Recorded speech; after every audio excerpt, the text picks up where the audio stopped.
Hello students, कैसे हैं आप सभी। Welcome to state PCS success. और ये हमारे हाईली रिवार्डिंग जो सीरीज़ हमने शुरू की है इसका पार्ट 2 रहने वाला है।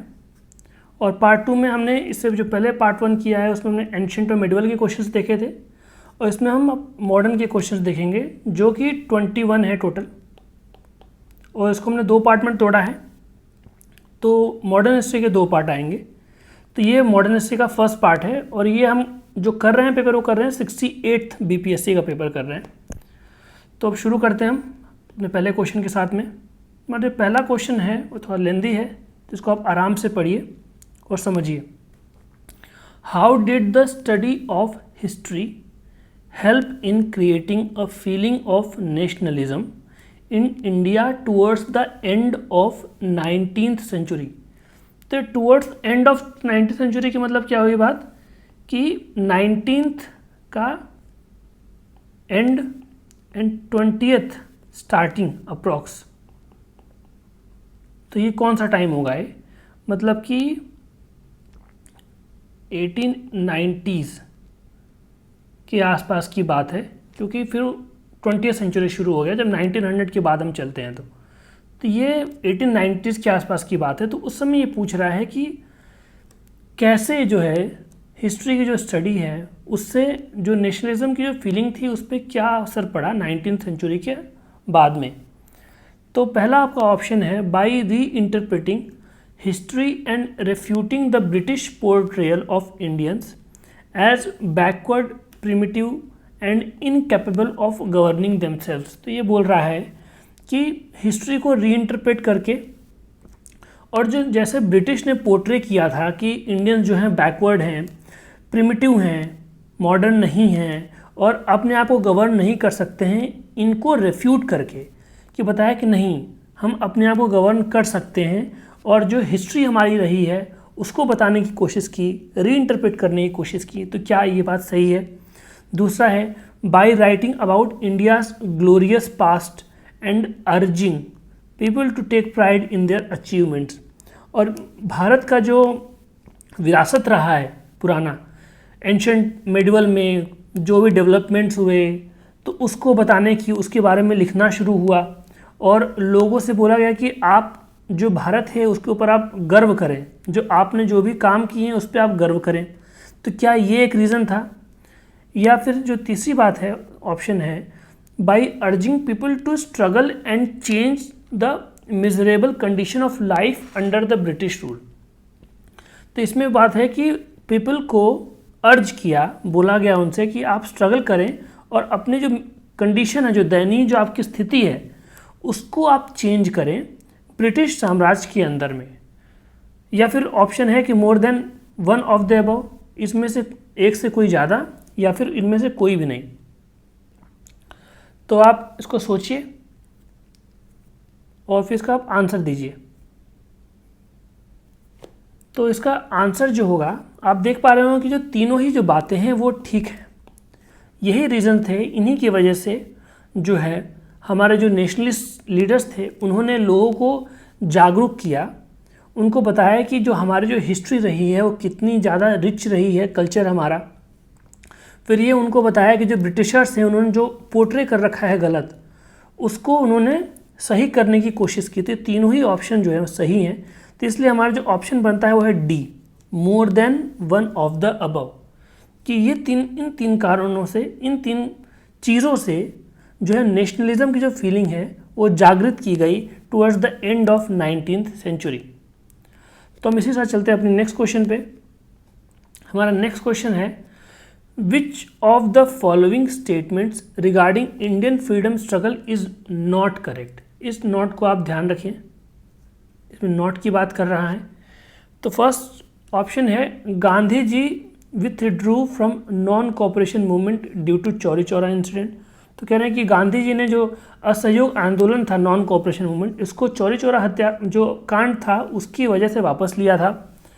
और ऑप्शन बी है Gandhi ji gave his first major public speech at BHU। BHU में गांधी जी ने अपना पहला जो है मेजर पब्लिक स्पीच दिया था। क्या ये बात गलत है? फिर ऑप्शन थर्ड है Mahatma Gandhi was arrested in the year 1921।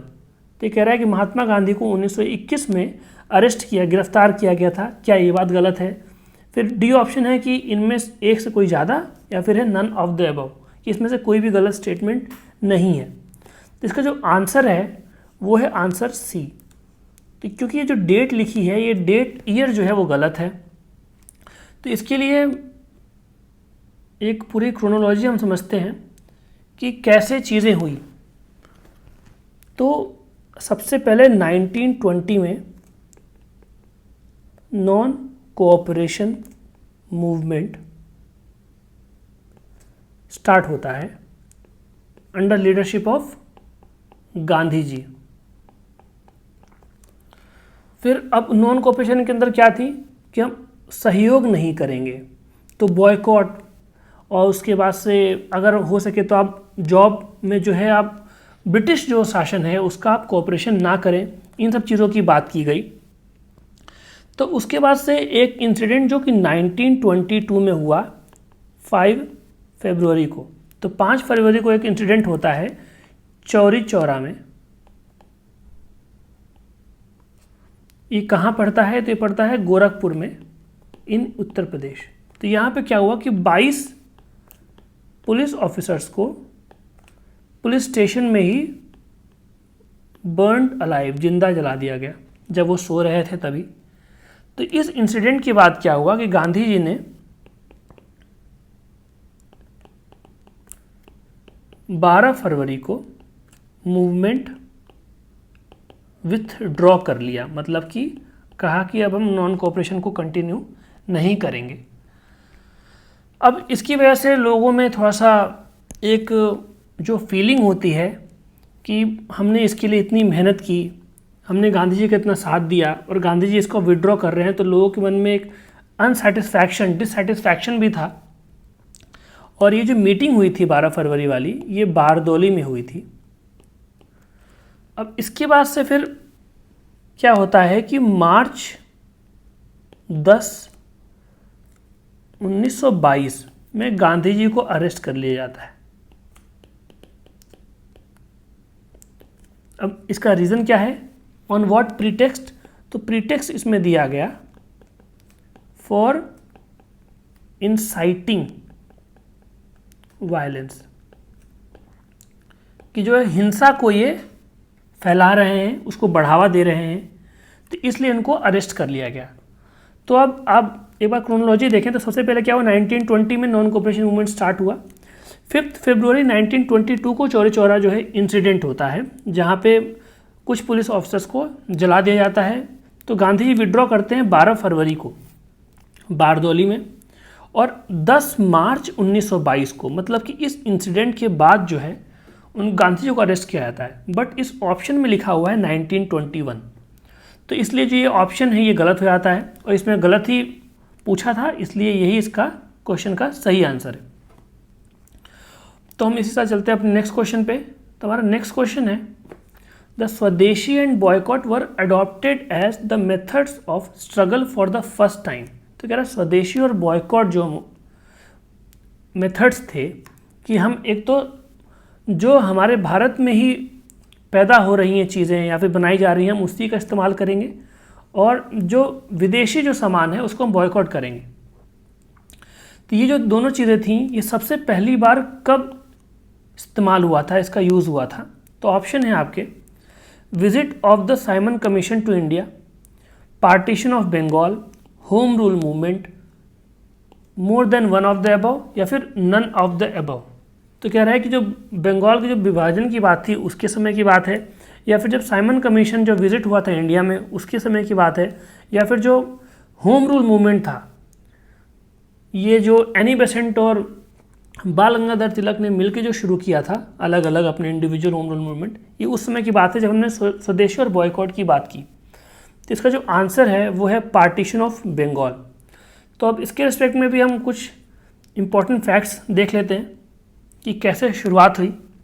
तो पार्टीशन ऑफ बंगाल के जब अनाउंसमेंट हुआ,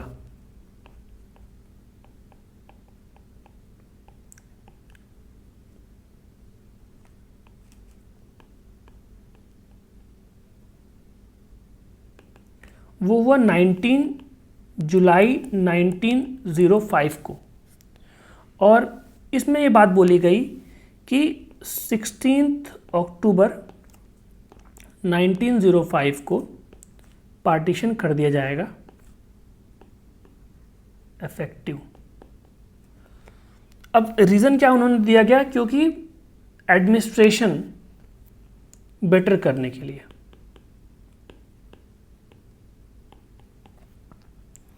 तो अब इसके रिस्पेक्ट में 7 अगस्त को, क्योंकि जब अनाउंसमेंट की बात हुई तो फिर 7 अगस्त 1905 को बॉयकॉट रेजोल्यूशन पास किया जाता है और इसी में फॉर्मल प्रोक्लेमेशन होता है स्वदेशी का, स्वदेशी मूवमेंट। तो अब सबसे पहले क्या हुआ कि 19 जुलाई 1905 में अनाउंसमेंट हुआ कि हम बंगाल का जो विभाजन करेंगे, जिसका हम हिंदी में बंग भंग के नाम से भी जानते हैं, पार्टीशन ऑफ बंगाल को। तो अब इसमें बोला गया कि 1905 19 जुलाई को जो है अनाउंसमेंट हुई और उसमें बोला गया कि 16 अक्टूबर 1905 को जो है पार्टीशन कर दिया जाएगा। और इसके रिस्पेक्ट में जब अनाउंसमेंट हुई 19 जुलाई को, तो 7 अगस्त 1905 को बॉयकॉट रेजोल्यूशन पास किया गया और स्वदेशी मूवमेंट को फॉर्मली प्रोक्लेम किया गया। और 1911 में जो है पार्टीशन को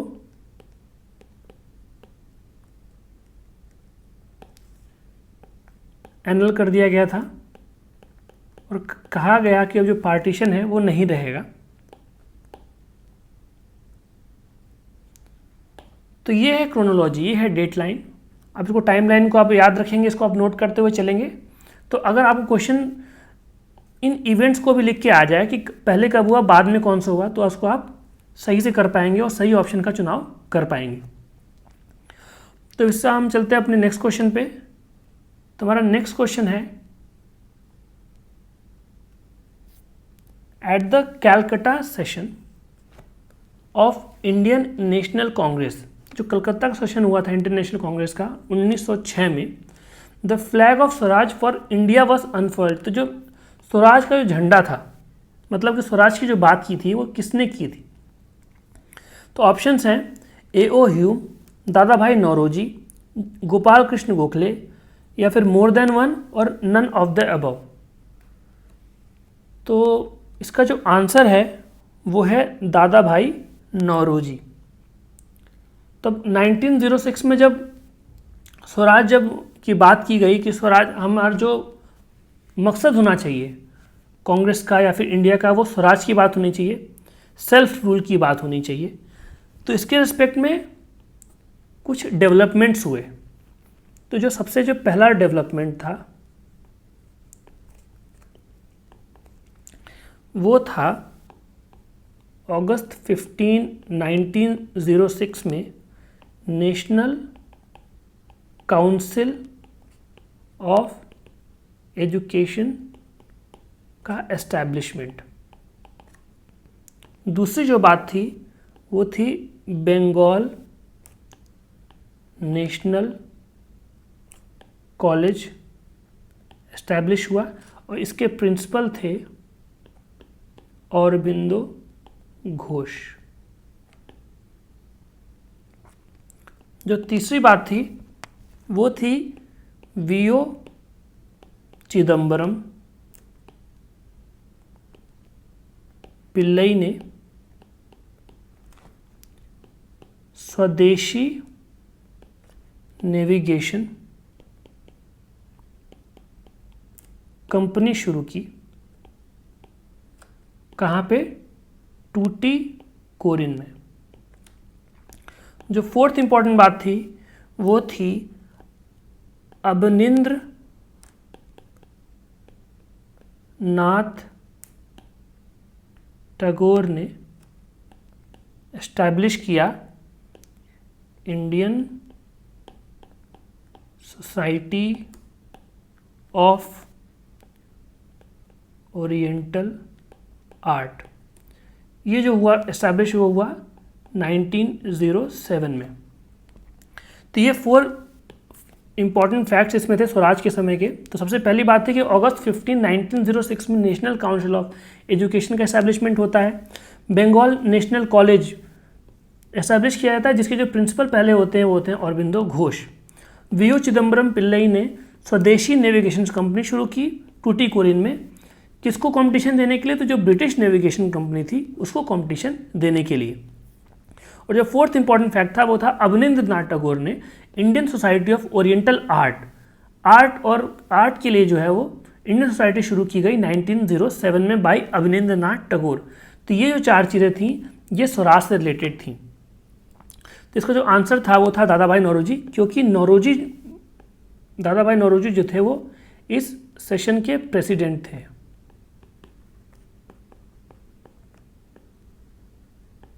तो इन्होंने जो स्वराज की जो मांग थी, जो लीडरशिप स्वराज की अगर हम देखें तो दादा भाई नौरोजी के ही नेतृत्व में शुरू हुआ था।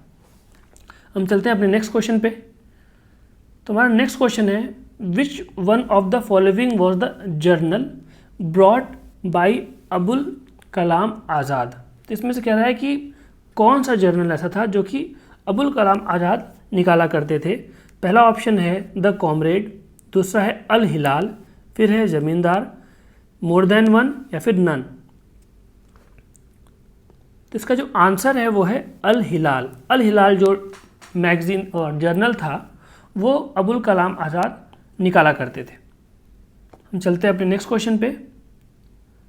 नेक्स्ट क्वेश्चन हमारा थोड़ा सा बड़ा है। तो क्वेश्चन है कि which of the following statements are not correct. Not लग गया है तो नॉट लगते ही आपको बहुत ध्यान से सवाल पढ़ना है कि which of the following statements are not correct regarding the non cooperation movement in the towns. तो जो कस्बे में असहयोग आंदोलन की बात होती थी तो उसके रिस्पेक्ट में क्या बात सही नहीं है। तो पहला ऑप्शन है ओनली द अपर। अब देखिए ओनली आते ही इसको आपको मार्क कर देना है, क्योंकि ओनली जो है काफ़ी एक्सट्रीम जो है वर्ड माना जाता है। तो बोल रहा है कि only the upper caste and rich took part in the movement, कि केवल जो ऊंची जाति के लोग थे और जो अमीर लोग थे उन्होंने ही इस आंदोलन में पार्ट लिया। दूसरा है the council elections were boycotted even by the justice party जो कि मद्रास में थी। और थर्ड ऑप्शन है thousand of students left government controlled schools, headmasters and teachers resigned and lawyers give up their practice. तो बोल रहा है कि इसमें से कौन सी बात गलत है। तो इसका जो आंसर है कि देखो आप पहले वाले में आप देखिए तो ये काफ़ी एक्सट्रीम बात है, तो ये है गलत, फर्स्ट इज़ रॉन्ग। एंड जो सेकंड जो आपका है कि the council elections were boycotted, नहीं, ये बॉयकॉट नहीं किए गए थे, उन्होंने इसको फाइट किया था, तो ये वाली बात भी बात ही गलत। लेकिन जो थर्ड बात है, थर्ड जो स्टेटमेंट है कि इन्होंने 1000 स्टूडेंट्स ने स्कूल्स को लेफ्ट किया था और लोगों ने रिज़ाइन किया था, टीचर्स एंड हेडमास्टर्स ने, तो ये बात जो है वो सही है। और इसमें हमसे नॉट करेक्ट पूछा है, तो 1 और 2 आर नॉट करेक्ट, तो 1 और 2 जो है वो ऑप्शन नंबर सी में है, तो सी हो जाता है इसका सही आंसर। हम चलते हैं अपने नेक्स्ट क्वेश्चन पे। तो हमारा नेक्स्ट क्वेश्चन है who saved the life of Gandhi ji in Bihar during the Champaran Satyagraha. कि चंपारण सत्याग्रह के समय पे गांधी जी की जो लाइफ है वो किसने बचाई थी बिहार में। तो ऑप्शन है बटक मियाँ, हामिद अंसारी, रविंद्र पाठक, मोर देन वन या फिर इनमें से कोई भी नहीं। तो इसका जो आंसर है वो है बटक मियाँ। तो इसकी कुछ एक कहानी है इसमें कि जब चंपारण सत्याग्रह जब चल रहा था 1917 में, तो अब गांधी जी वहाँ पे मतलब किसानों की तरफ से आप फाइट करने गए थे, तो उनको जो है वहाँ का जो ब्रिटिश जो ऑफिसर था उसने घर पे बुलाया, मतलब अपने ऑफिस में बुलाया डिनर के लिए, और उसी ऑफिसर का कुक था जिनका नाम था बटक मियाँ। तो बटक मियाँ को बनाया गया मोहरा और इनसे बोला गया कि तुम्हें जो है गांधी जी को जो दूध देना है उसमें जहर मिलाना है, मतलब पॉइजनड मिल्क, पॉइजनड मिल्क मिलाना है, देना है उनको।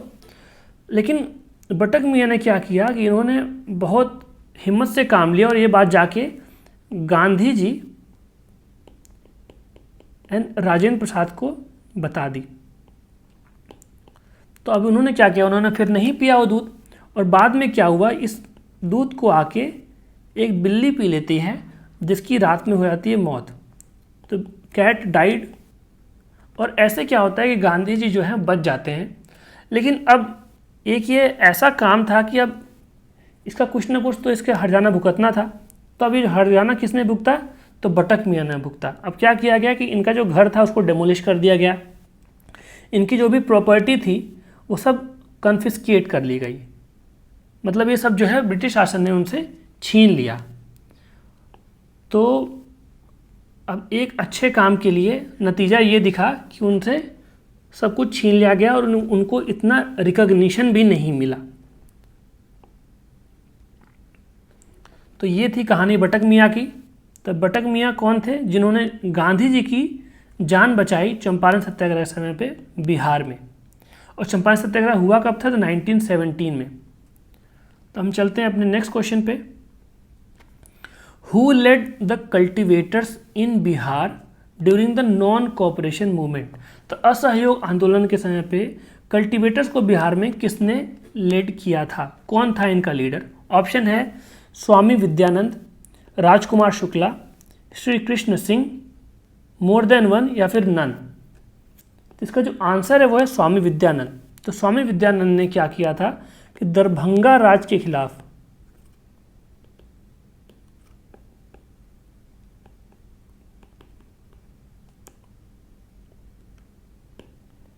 ये जो मूवमेंट है इसको शुरू किया था 1920 से 22 के बीच में, क्योंकि यही समय था नॉन कोऑपरेशन मूवमेंट का भी।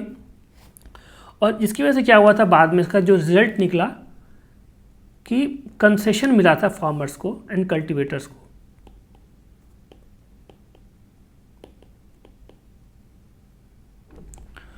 तो स्वामी विद्यानंद ने जो है लीड किया था फार्मर्स को इन बिहार नॉन कोऑपरेशन मूवमेंट के दौरान।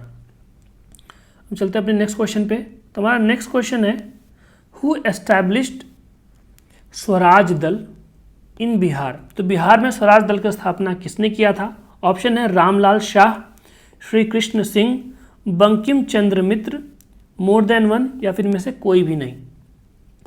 तो इसका जो आंसर है वो है श्री कृष्ण सिंह। तो श्री कृष्ण सिंह ने स्वराज दल की स्थापना की थी, और ये हुआ कब था, तो ये 1923 में हुआ था। तो ये वही स्वराज दल है जिसको हम स्वराज पार्टी के नाम से भी जानते हैं,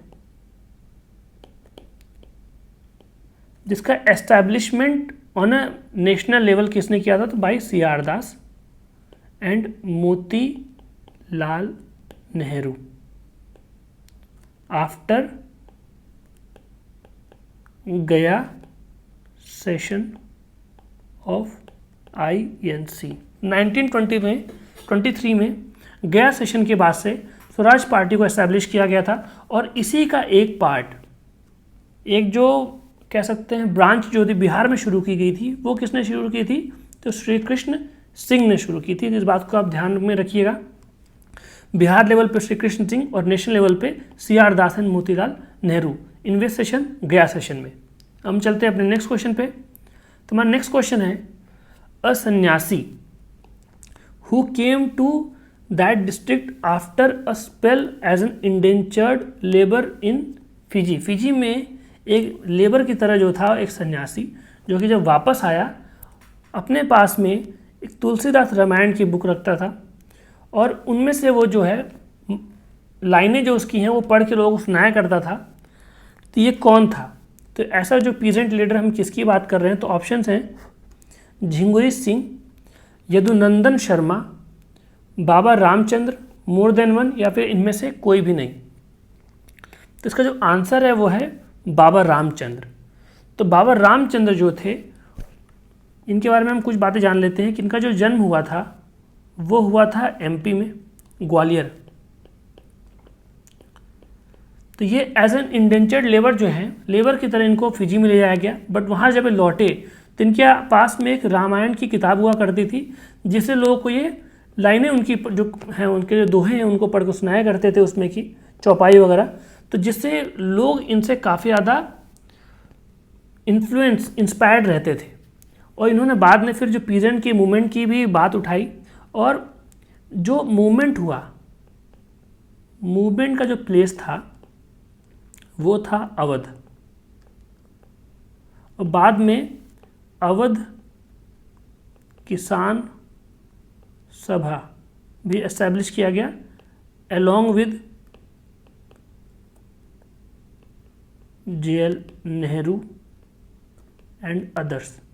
तो बाद में जवाहरलाल नेहरू और औरों के साथ मिलके बाबा रामचंद्र ने अवध किसान सभा को भी एस्टैब्लिश किया था, और पीजेंट की लीडर के रूप में ये उभर कर आए थे। तो इसका आंसर है बाबा रामचंद्र, और इनका जन्म हुआ था MP के ग्वालियर में। हम चलते हैं अपने नेक्स्ट क्वेश्चन पे। हमारा नेक्स्ट क्वेश्चन है, ड्यूरिंग द साल्ट सत्याग्रह, नमक का जो सत्याग्रह था, मतलब कि जिसको कि हम सिविल डिसोबीडियंस के नाम से भी जानते हैं,